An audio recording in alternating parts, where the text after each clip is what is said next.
Visakha ఉక్కుని privatise చేయట్లేదు, విశాఖ ఉక్కుని ముయ్యట్లేదు. 14,000 కోట్ల రూపాయల ఆర్థిక రివైవల్ ప్యాకేజ్ వచ్చింది. 3 బ్లాస్ట్ ఫర్నెస్లు పనిచేస్తున్నాయి. టర్న్ అరౌండ్ కి రాబోతూ ఉన్నది. ఎందుకు యాజిటేషన్ చేస్తున్నావు? What is your problem?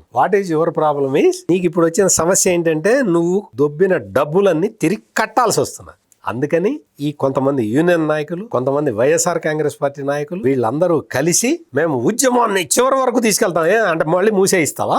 Visakha ఉక్కులో unrest create చేసి విశాఖ ఉక్కుని మూసేయించటానిక నీ ప్రయత్నం? జగన్మోహన్ రెడ్డి నువ్వు చెప్పు, ఎందుకు ఉద్యమం చేస్తున్నావు చెప్పు, కారణం ఏంటి? విశాఖ ఉక్కు ప్రైవేటైజేషన్ చెయ్యకుండా ఆపేసి ఆర్థిక ప్యాకేజీని ప్రకటించి రివైవ్ చేస్తున్నందుకు ధన్యవాదాలు చెప్పే తీర్మానాన్ని అసెంబ్లీలో మండలిలో ప్రవేశపెడితే దాన్ని వ్యతిరేకించింది ఈ వైఎస్ఆర్ కాంగ్రెస్ పార్టీ.